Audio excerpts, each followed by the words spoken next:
Ada orang kita yang sumpah mati-matian demi Allah mila kiri nyomal yang kadang. Kok dia MBG kok menganggap sumpah adalah kerupuk ataupun bakwan. Makanya orang yang melanggar sumpah, Bapak Ibu maaf, yang dilahirkan dalam bentuk falsafah, kalau sumpah dilahirkan, apa itu maknanya? Mengeksploitasi nama Allah demi kepentingan kita. Demi Allah, kalau aku salah, kalau aku dusta, kalau aku mengklaim-klaiman, aku rela menerima azab dari Allah.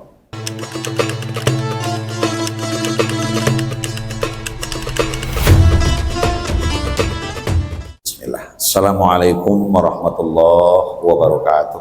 Alhamdulillahirabbil alamin alladzi akmalana min amali sholihi wal ulumi wal ifan. Asyhadu an la ilaha illallah wahdahu la syarikalah wa asyhadu anna Muhammadan abduhu wa rasuluhu sallallahu alaihi wasallam la nabiyya ba'dah amma ba'd.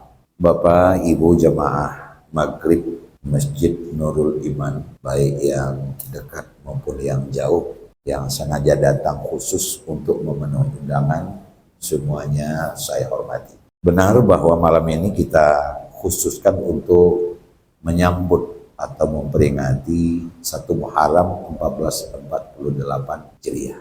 Tidak dapat dibantah baik itu ayat-ayat Al-Quran maupun hadis Rasulullah. Kalau ayat Quran itu ada 6.326 ayat, dan kalau hadis itu ada kurang lebih 6.000 hadis, tidak ada satu hadis dan satu ayat pun yang secara langsung memerintahkan kita untuk memperingati tahun baru.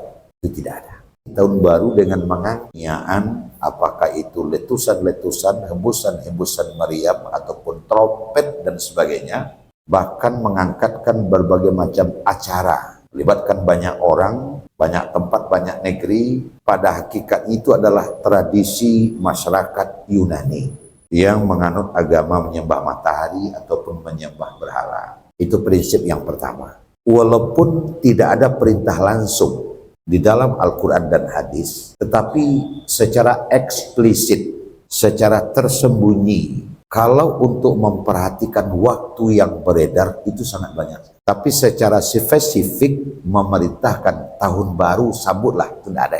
Apakah itu tahun baru Islam Hijriah atau tahun baru Masehi dengan 1 Januarinya, itu tidak ada. Kenapa sejak dari dulu ada orang mengangkatkan kegiatan ini?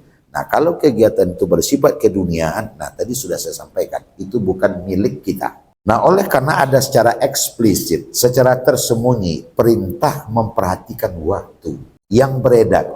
Perpindahan tahun, bukankah waktu yang beredar? Peredaran masa, bukankah waktu yang beredar? Jawabannya iya. Bahkan ada seorang kita, namanya Muhammad Yunus, Profesor Dr. Muhammad Yunus. Orangnya orang Minang, kampungnya Sungayang, sekampung Buya Alizar. Aku poinnya adalah tokoh nasional, bahkan internasional. Dia belajar di Mesir, dia juga belajar di Amerika. Tapi sebelumnya dia belajar di perguruan Tawalik Padang Panjang. Poin kedua, dia mengarang sebuah tafsir yang namanya Tafsir Muhammad Yunus. Jadi langsung dicangkokkan ke namanya Muhammad Yunus. Di dalam tafsirnya itu beliau menyebutkan, tafsir yang sangat terkenal itu, bahasanya lugas, mudah dipahami, dan sudah diterjemahkan ke dalam banyak bahasa. Teman-teman kita dari Mesir bilang, di perpustakaan Al-Azhar Mesir pun ada tafsir Muhammad Yunus. Bapak Ibu hadirin sekalian, apa kata Muhammad Yunus dalam tafsirnya itu? Kalaulah seandainya Allah Subhanahu wa Ta'ala menurunkan 1 surat saja, kemudian jumlah surat yang turun itu ada berapa? 114. Kalaulah seandainya yang diturunkan 1 surat saja, asalkan surat itu adalah surat Al-Asr wal Asri, itu sudah mampu dan sudah cukup buat petunjuk manusia dunia sampai akhirat. Kenapa Muhammad Yunus mengungkapkan ini? Nah, kita baca, ternyata mencancang belandasan bakato alasan Muhammad Yunus mengungkapkan ini adalah karena surat itu mengapungkan hal yang sangat the first, hal yang sangat penting di dalam hidup, yaitu masalah waktu. Kalau kita coba untuk berpandangan di sekeliling kita, pandang jauh dilayangkan, dakek ditukikkan. Kepada siapa saja. Kenapa ada orang gagal? Jawabannya pendek saja. Tak pandai, tak pintar, tak cerdas menggunakan waktu. Nah, dalam ayat ini yang diapungkan masalah waktu. Muhammad Yunus menyebut bukan hanya sekedar masalah waktu. Khitab Allah atau firman Allah dalam surat ini justru dimulai oleh Allah dengan bersumpah. Dalam kajian Islam dan kajian konvensional lainnya juga termasuk, sesuatu sudah sampai kepada tingkat sumpah, itu sudah puncak. Bahasa Padang panjangnya, ndak ada deh teh itu lain. Kita nggak boleh sembrono saja dalam bersumpah. Tidak boleh sembrono. Ada dua setidak-tidaknya syarat untuk mengungkapkan sumpah. Pertama, halnya besar. Yang kedua, memang tidak ada jalan lain. Baru kita layak bersumpah. Makanya kita nggak boleh bersumpah dalam hal yang kecil. Contoh, pulang dari masjid kita dituduh curi sandal. Sandalnya apa? Selap Jepang. Kita disuruh mencurinya. Kau yang ngambil sandal saya. Nggak ada ambil, aduh, demi Allah. Jangan demi Allah bana kalau selap Jepang tidak perlu demi Allah. Balian saja. Anggap sedekah. Karena terlalu kecil. Makanya masalahnya harus besar. Seperti sumpah jabatan. Itu besar. Makin tinggi jabatan, makin besar kandungan sumpahnya. Sumpah Pak Lurah pasti di bawah sumpah Pak Camat. Isi yang di dalamnya. Apalagi sumpah Bupati Wali Kota. Di atasnya sumpah Gubernur. Apalagi Prabowo yang bersumpah. Itu lain lagi. Makin besar bobot sang yang bersumpah, pasti makin besar pula, makin serius pula inti sumpah. Nah, Allah memulai dengan sumpah. Siapa yang bersumpah? Allah. Ndak ada dia teh itu lagi. Kalau Buya Alizar bersumpah kecil baru. Tapi kalau sudah yang lebih besar bersumpah, tanggung jawab dan kewajiban di dalam sumpah pasti lebih besar. Nah, itu yang pertama. Kemudian yang kedua, ndak ada jalan lain lagi baru boleh bersumpah. Nah, yang contoh yang saya katakan tadi, sumpah jabatan. Masuk sumpah saksi. Itu besar itu. Apakah sumpah jabatan, sumpah saksi besar? Iya. Sumpah jabatan. Apa yang dapat kita lakukan agar yang bersangkutan benar-benar amanah? Seorang gubernur, seorang bupati, wali kota, bahkan presiden. Kalau dia langgar sumpah, berbahaya. Apa yang dapat kita lakukan agar dia bisa dipastikan bekerja amanah? Ya kan bisa diawasi. Lumayan kalau bisa diawasi. Gimana kalau dia kerjasama dengan sang yang mengawas? Akhirnya terjadi maling teriak maling. Maka yang paling bagus adalah dia disuruh mengawasi dirinya sendiri, alias disumpah. Demi Allah, aku akan bekerja, menjalankan amanah ini seluruh-seluruhnya. Demi Allah. Pegawai, sumpah pegawai. Masuk jam 7:30. Maka mulai semenjak sumpah itu diucapkan, masuk kantor jam 7:30 sama wajibnya bagi dirinya seperti wajib sholat. Itu dia sumpah. Kalau dia langgar, dia berdosa seperti dosa meninggalkan sholat. Jadi itu jalan satu-satunya. Sumpah saksi besarkah? Besar. Karena saksi harus berkata benar. Kenapa? Gantung nasib seseorang. Bukan hanya dalam penjara, bahkan antara hidup dan mati. Apa yang dapat kita lakukan untuk menjamin seorang saksi berkata benar? Disumpah. Suami istri datang menemui Rasulullah. Ini nanti bisa dilihat kisahnya ini di awal. Suami istri datang menemui Rasulullah, masing-masing menuduh pasangannya selingkuh. Istri bilang suami selingkuh. Suami bilang istri yang selingkuh. Nabi kehilangan akal. Gimana ini? Ditanya kepada keduanya, kamu yang selingkuh atau istrimu? Dia Rasul, ini selingkuh. Kau punya saksi? Saksi tidak ada Rasul.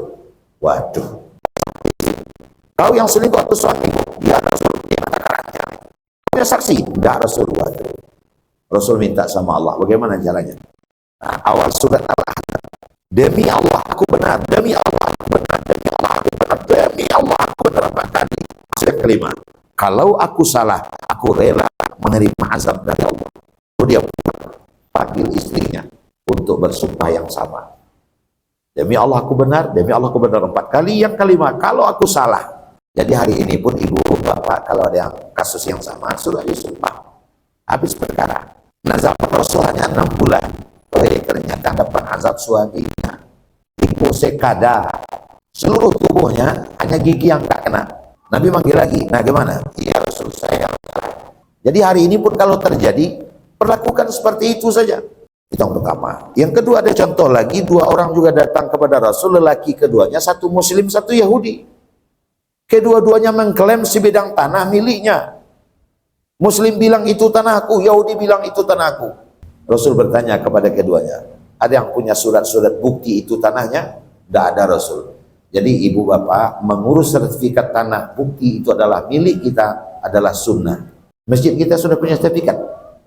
Sudah, saya tahu betul, karena saya di sini dulu. Bapak, ibu hadirin, satu-satunya jalan untuk kalian disumpah. Mau disumpah? Mau Rasul, dipanggil Muslim. Itu tanahmu apa tanah dia? Tanah saya Rasul, 11 tahun yang lalu saya enggak kasihan lihat hidupnya morak-mari, saya pinjamkan tanah untuk digarap. Setelah 11 tahun dia klaim itu tanahnya. Benar-benar. Kau punya surat? Enggak. Kau bersumpah. Baik Rasul, saya sumpah. Demi Allah itu tanahku, demi Allah itu tanahku. Kemana yang tadi 4 kali? Demi Allah kalau aku salah, kalau aku dusta, kalau aku mengklaim-klaiman, aku rela menerima azab dari Allah.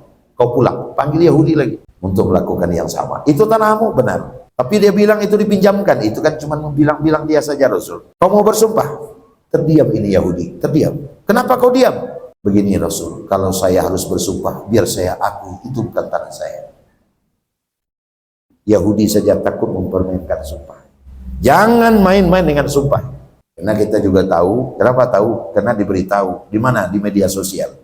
Ada orang kita yang sumpah mati-matian demi Allah, kiri nyomal yang kadang. Kok di MBG kok? Menganggap sumpah adalah kerupuk ataupun bakwan.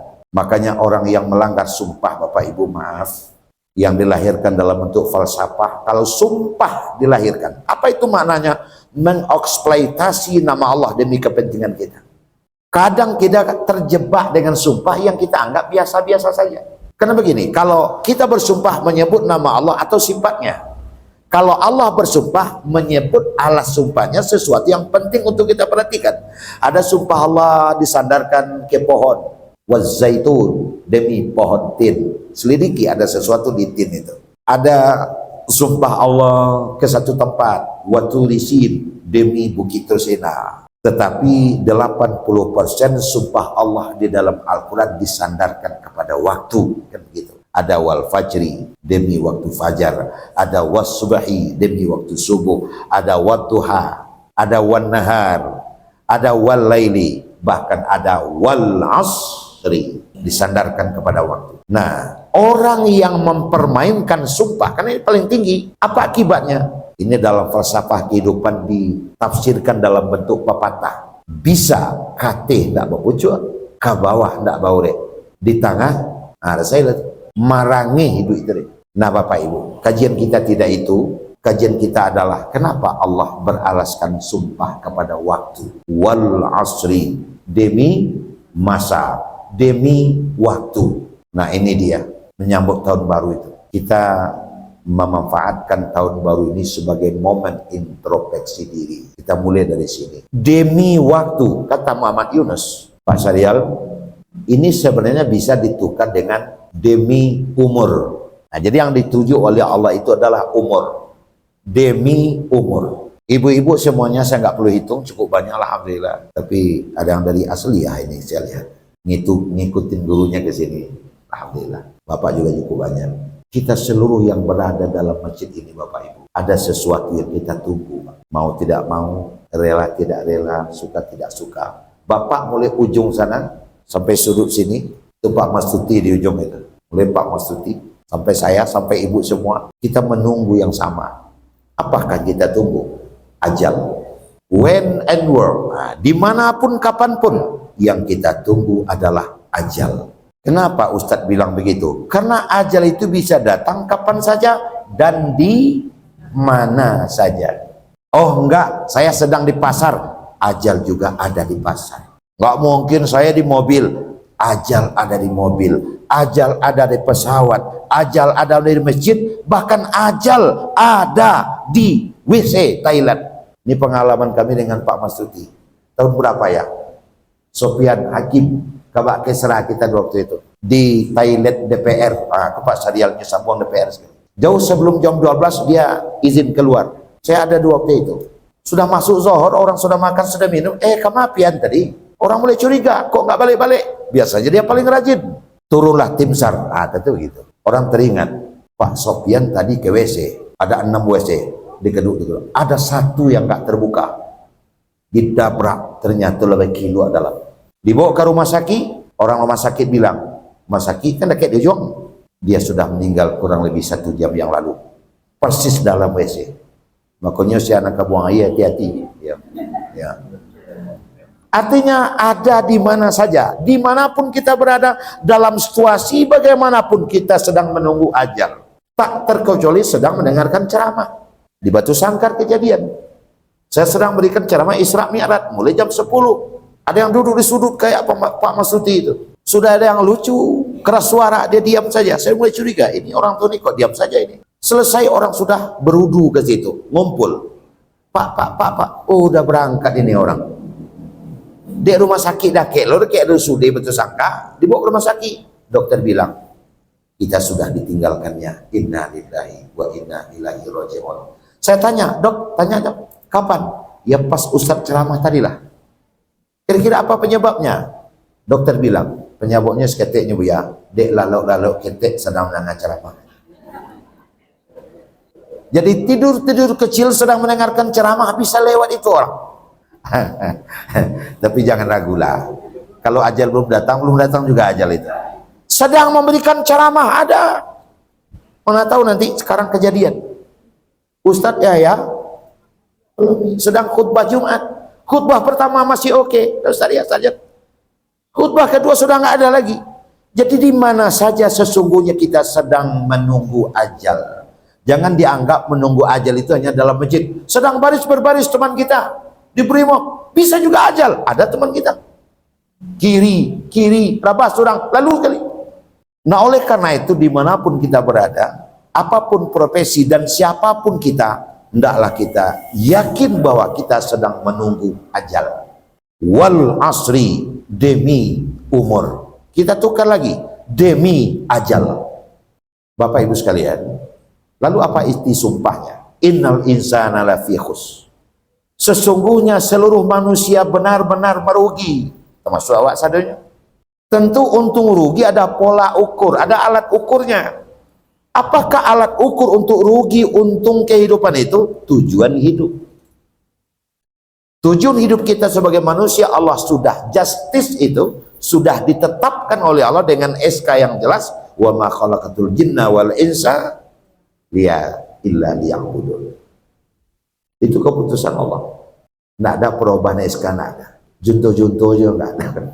Tujuan hidup manusia adalah mengabdi, beribadah kepada Allah. Nah sekarang diukur secara seluruh manusia ini, umur yang sudah terpakai dengan ibadah yang dilakukan, banyak yang rugi ketimbang yang untung. Karena umur kita sangatlah sedikit. Tapi pengabdian kita lebih sedikit. Berapa kita berikan jatah umur oleh Allah? Sungguh kita nggak tahu. Karena sakit tidak syarat untuk mati. Artinya sehat juga ada mati. Sehat tidak menjadi halangan untuk meninggal. Karena orang sehat juga langsung. Tua tidak perlu harus tua. Karena muda juga berangkat. Nah sekarang secara umum saja. Kenapa kita dibilang merugi oleh Allah?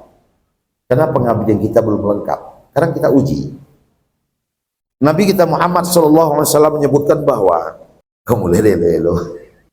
umur umatku hanya berkisar antara 60-70. Lebih sedikit, kurang sedikit. Sekarang kita tingkatkan kepada yang lebih panjang lah, 90 tahun umur kita. Ada di dalam masjid bapak-bapak yang sudah 90 tahun. Buya barani buya. Tujuan lebih ya. Pokoknya belum ada kita pun dalam masjid yang sudah 90 tahun belum ada. Itu ada bapak, tapi saya pikir belum nyampe 90 itu. Tapi Nabi kita bilang hanya berkisar antara 60-70. Makanya kenalah sampai ke kapal 7, hati-hati. Nah, 78. Waduh, ini udah surplus ini. Hati-hati juga mak ya. Karena Nabi sudah menjustis begitu. Tapi masih sehat, alhamdulillah. Saya doakan terus sehat. Nah sekarang ada 90, kita ambil angka 90. Apakah 90 tahun itu sudah secara maksimal terisi oleh kita untuk beribadah? Not yet. Belum. Kenapa? Wajib dipotong 15, karena masih anak-anak. Anak-anak belum dikasih pahala, belum dikasih dosa. Kalau ada anak berbuat baik, sebelum balik berakal, maka pahala kebaikannya untuk orang yang menjadikan anak itu begitu. Kalau orang tuanya, kasih sama orang tuanya. Kalau gurunya, kasih sama gurunya. Kalau kolaborasi, bagi dua. Tapi kalau anak sebesar itu berbuat jahat, belum dikasih dosa. Itu Ar-Rahman Ar-Rahim dari Allah. Jadi mulai usia 16, potong 15. 90 kita potong 15, tinggal berapa? Itulah umur kita yang sesungguhnya, 75. Tapi pertanyaannya adalah, apakah 75 itu sudah kita isi dengan pengabdian secara keseluruhannya? Ternyata belum juga. Karena masih ada potong. Potongan apa? Bara tahun yang awak gunakan untuk Allah. Karena orang tidur tak dinilai. Biasanya dalam kehidupan kita tidur itu sepertiga. Sepertiga dari 75 ya 25. Berapa tinggal lagi? Sisa 50. 90 tahun umur kita, sesungguhnya umur yang sejatinya hanya 50 tahun. Mak tadi 78. Nah, kurang selesai. Apakah umur 50 masih perlu dipotong? Ternyata secara jujur masih perlu dipotong. Ibu-ibu terutama di waktu masih gadis, masih produktif, saya lihat masih banyak itu. Dalam sebulan berapa hari nggak bisa beribadah. Yang sunnah menopause nggak apa-apa, tapi anaknya berapa? Anak saya ada 10 bu ya.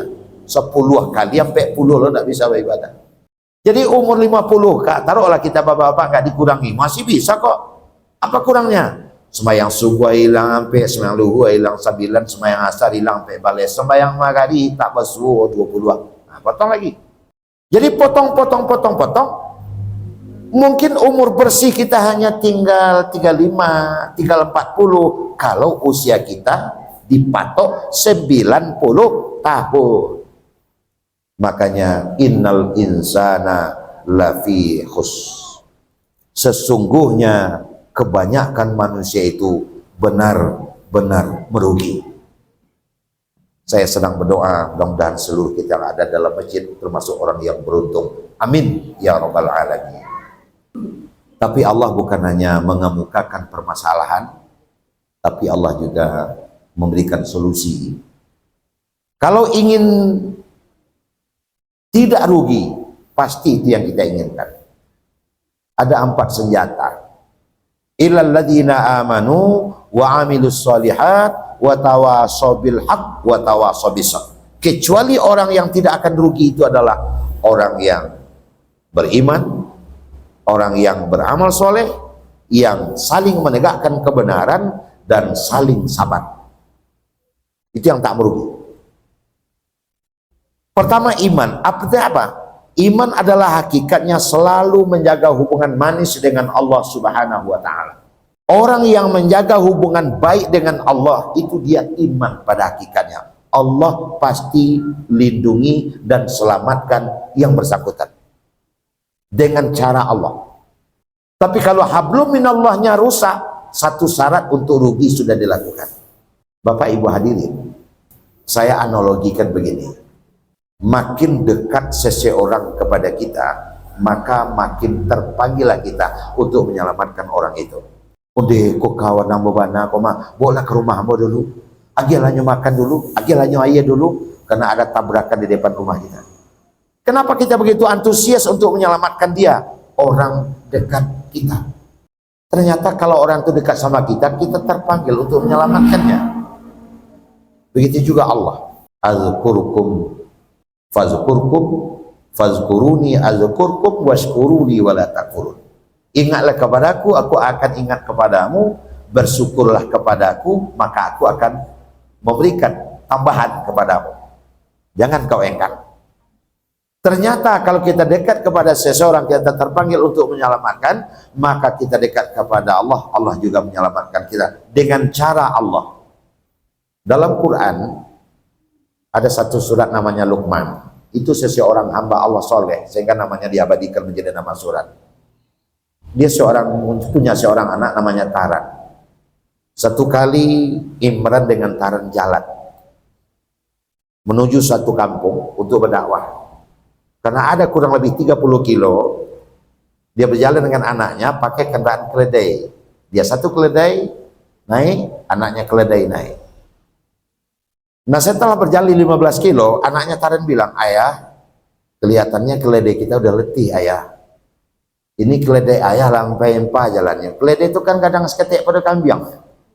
Hanya panjang berdua. Akhirnya Taran setelah menyampaikan itu ke ayah, ayahnya jawab, "Ya, saya juga pikir begitu anakku, mungkin kita turun saja dari keledai, kita jalan kaki aja berempat, keledai dua, dia dua." Anaknya jalan di belakang, bawa pegang tali keledai, dia jalan di depan. Karena sambil jalan terus mikir apa yang harus dilakukan sampai ke kampung yang ia tuju, lupa lihat ke belakang. Setelah 7 kilo, dia lihat ke belakang, anaknya sudah nggak ada lagi. Kemana preman tadi? Satu-satunya jalannya harus balik-balik. Nah, setelah 7 kilo baru dia temukan anaknya Taran tergeletak di pinggir jalan. Dan keledai kelan yang indah lo bayi bodek keledai. Dia lihat ternyata anaknya tertusuk tulang yang punya racun. Pingsan itu anak. Dicabut pakai gigi. Kemudian dilacik darahnya. Anaknya siuman. Langsung bilang, "Maaf ayah. Saya nggak sempat untuk manggil ayah. Biarlah nak, nggak apa-apa. Diobati. Kita dapat musibah, anak kita bersabar." Tengah dia menyelamatkan anaknya, datang seorang pemuda menangis merunta-runta. Luqman bingung, anakku yang tertusuk, kau yang terlunta-lunta. Why? Kenapa? Bapak, saya bukan kaitan dengan anak bapak, kaitan dengan bapak, tapi saya kagum sayang Allah kepada bapak dan anak bapak. Ada apa? Bapak, kalaulah musibah ini tidak datang ke bapak dan anak bapak, berarti bapak sudah sampai ke kampung itu. Saya tahu betul, Pak. Kampung itu baru saja dihancurkan oleh Allah dengan banjir besar dan seluruh penduduknya meninggal dunia. Masya Allah. Alhamdulillah. Allah punya cara menyelamatkan orang yang dekat dengannya. Makanya ibu kalau tusuk duri, jangan ribut dulu. Jangan ribut dulu, Pak. Ada maksud tujuan di belakang. Makanya kalau tersandung batu, astagfirullah. Tokak listrik, astagfirullah. Kenapa Taran Luqman bisa diselamatkan oleh Allah? Karena iman. Nah, kalau begini, satu syarat untuk selamat, untuk tidak rugi sudah kita tempuh. Yang kedua adalah amal. Amal soleh. Apa hakikat amal? Hablum minas. Orang yang akan selamat adalah orang yang memiliki hubungan baik dengan sesama. Nggak bisa dibantah. Saya mau tanya sama ibu aja lah karena dekat dengan saya. Sholat jenazah, hukumnya sunat, apa wajib? Wajib. Wajibnya wajib apa? Wajib kifayah atau wajib ain? Kifayah. Itu ada rahasia. Ada rahasia. Karena sholat jenazah adalah alat uji. Ini orang yang meninggal nilainya berapa? Allah sedang memperlihatkan kepada orang banyak yang meninggal ini nilainya berapa. Orang baik apa orang setengah baik atau orang jelek. Nilainya orang yang menyolatkannya. Kenapa? Fardu kifayah. Sudah disolatkan oleh 2 orang, yang lain tidak berhutang lagi. Makin banyak temannya, pasti makin banyak menyolatkannya. Saya tahu betul ada teman saya di Padang Panjang meninggal, dari Palembang dia kejar ke sini hanya untuk menyolatkan. Ambo kalau itu namanya meninggal, iya wajib mau ikut menyembayang. Nyo tabang je pesawat kamari pak, nyo buru dari bim, dapet nyo menyolakan pak, barang kos pi menyembayang pak tu, kena teman dekat. Maka orang yang paling beruntung di dalam hidup ini adalah yang paling banyak temannya, yang paling beruntung, yang paling banyak menyolakannya. Ada yang ranggai remetigo menyembayangnya, ayat tu nilai ranggai yang agak kareh bunyinya ya, tapi maknanya lembut. Oleh karena itu perbanyaklah teman, hablum minan nas, agar banyak orang menyolekkan kita. Jauhkan sombong congkak kayak padang panjang, sertifikat tanahnya ada sama kita. Tapi kok tidak ada orang menyayang. Makanya benar orang-orang tua kita tempo dulu ibu bapak, tuang-tuang mati di Makkah den, tuang-tuang mati di Makkah den. Tuan badan dulu rupi ke Makkah dengan harapan game di Makkah. Kenapa itu yang diharapkan? Ada dua dasar. Dasar yang pertama, tidak boleh minta mati illa fi haramain. Tidak boleh minta mati kecuali di dua tanah suci. Boleh. Boleh minta mati di Makkah, minta mati di Madinah. Yang kedua, berapa orang yang menyolatkan kita kalau kita meninggal dunia di Mekah dan Madinah? Nama-nama Nurul Iman.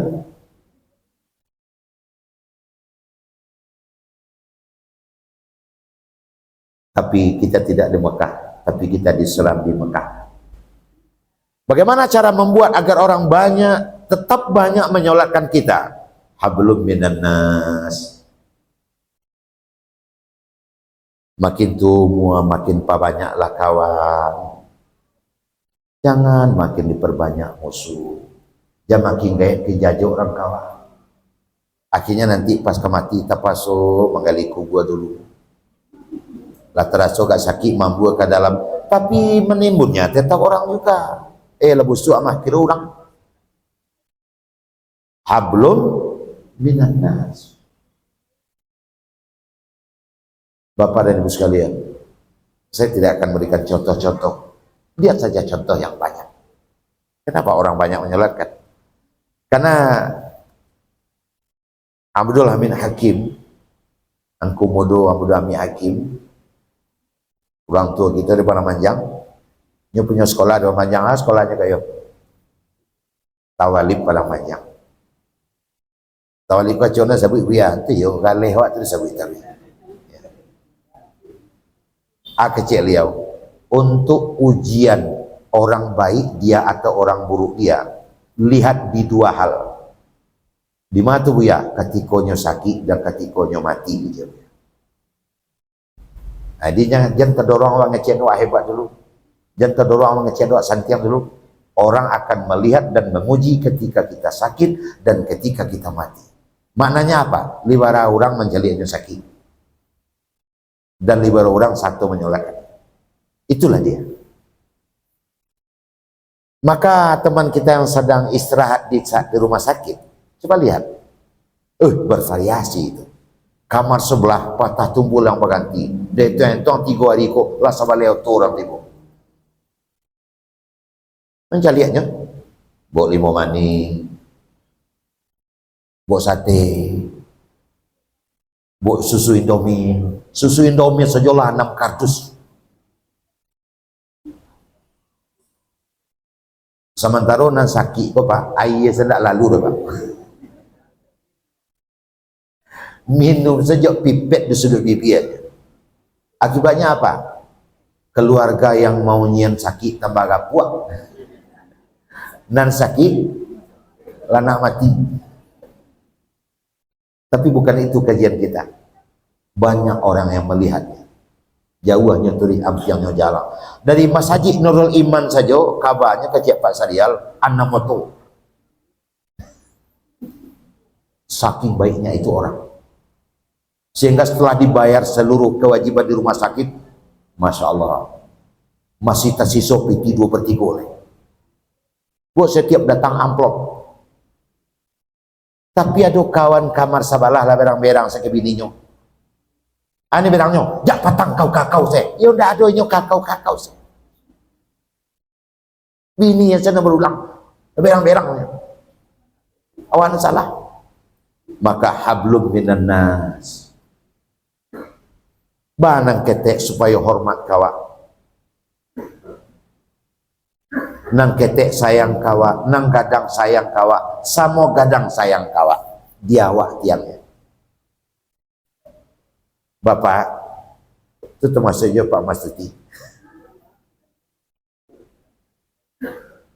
Pak Ketua, Pak Syarial, Buya masuk dalam. Saya kalau tidaklah lantaran budi baik kaca, sampai hari ini saya tidak tahu berapa lebar daun telinga saya. Kacalah yang menginfokan ke saya bagaimana bentuk daun telinga saya. Hai kaca, terima kasih. Jadi orang yang akan tahu dirinya, orang yang selalu berkaca. Dan orang yang akan gagal, orang yang tak pernah berkaca. Atau tak mau berkaca, tak ingin berkaca. Kalau untuk mencari baban tua hidung awak, baban tua telinga awak, baban tua pipi awak, pergi kamu kau kacau. Untuk melihat keberadaan kita di dalam hidup, kita juga punya kaca. Apa itu? Orang banyak. Siapa bilang? Nabi bilang, al-mu'minu mir'atul mu'min. Orang mukmin menjadi kaca bagi orang mukmin lainnya. Namanya self correction. Koreksi diri. Wa fi anfusikum afala tubsirun. Hendaklah kamu setiap saat melihat diri. Jangan kedorong dulu bilang kita orang berhasil, kita bilang orang baik. Cari kalau banyak orang lain mencet awak elok, ayo elok. Tapi kalau lah jaju orang kawak sadonyo, awak dah selesai. Ada yang di perang panjang sakit itu orang kadang sadonyo, yo anda selesai. Tapi kalau ada di selayang kau cuma seorang lah sakiti kawak apa jatuh dah selesai. Jadi orang mukmin menjadi kaca bagi orang mukmin lainnya. Ada yang komplek kau ngaberang orang kadang sadonyo, tangan nang capek, cipek. Itu saja tuh. Jadi kalau orang sudah baik, yang ketek sayang kawak, nasam kadang dakek jawab, karena dia baik. Apa tandanya? Tiap minum traktir kawan. Kau indah ilmu yang dipakai dalam hidup, ilmu PMA, apa itu? Ilmu celi angin. Kalau kau bakar raju, pangku tak sadang, pangku apa lebih? Kalau kau makan piring tak sadang.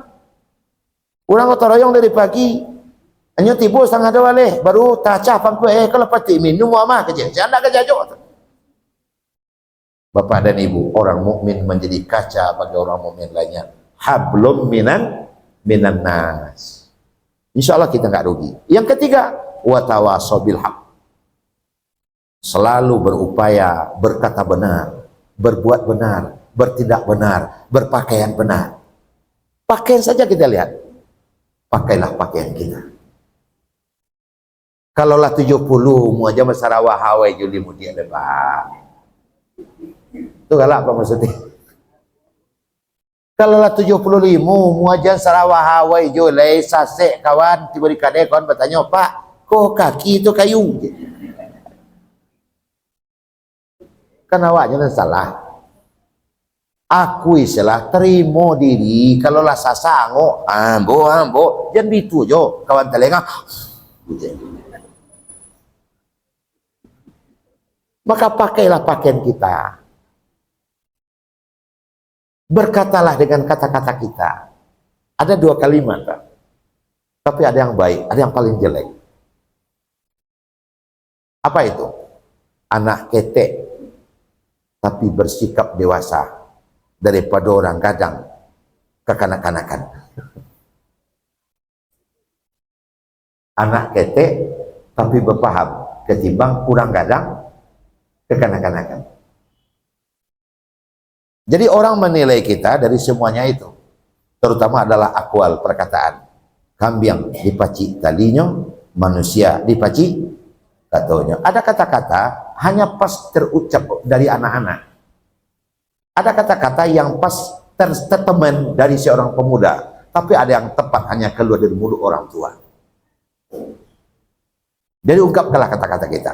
Itu watawasau bil haq namanya. Watawasau bis sabr, bersabar. Ada orang di hidup tak sabar. Lalu mengamang-alai, alebo. Padu kue itu kan tibu aja. Wah, Pak Ketua kah? Jawi tamarjuk tahun baru mak kue. Kira tibu kue. Itu ibu cik seorang, kalau untuk buya spesial bukan tuh. Dapat serial. Ada asal asoi khusus. Kan itu. Orang banyak gagal karena nggak sabar. Pancapek. Makanya kunci dalam hidup ini adalah as-sakinah fil qulub, batanang. Kalau kita sudah batanang, tenang di dalam menghadapi permasalahan adalah awal menyelesaikan masalah. Ada orang menyelesaikan masalah, buat masalah barunya. Nyendaknya jargon pegadaian itu. Menyelesaikan masalah tanpa masalah. Kau di nuliman ku aduh dulu kini entahlah cek musiko dulu nyoman naga nak sembayang jam meboh jong ayo nih meboh di orang sedang sholat maghrib nak meboh jong nak turang sembayang kau tuh apa soalnya inyo nih boh anak kan yang paling menanggar kan begitu nanya inyo nih boh tuh apa sembayang kurang sedang imam kerja ibu sampai orang sembayang meboh jong di sana yang boleh dengar nyotumbo kilonya penumbuk kena cabai. Jadi batana watawasau bis sabr. Itulah Bapak Ibu. Kepadang kamanda buek ti bersitu oleh pagi saya cuy janji dari buek bisa masuk awak beranti ke sini tambah ketek. Alhamdulillah Allah terang ada mau urang azan. Mudah-mudahan disampaikan akan ada manfaat. Awak selesai sampai risiko, awak sholat isya, dan sholat isya boleh memakan kue masing-masing, tapi mu yakin hanya sampai di kue dan tidak akan ada makan. Hanya sampai di situ. Mudah-mudahan ada manfaat. Selajah nggak mohon maaf. Akhirul kalam. Assalamualaikum warahmatullahi wabarakatuh.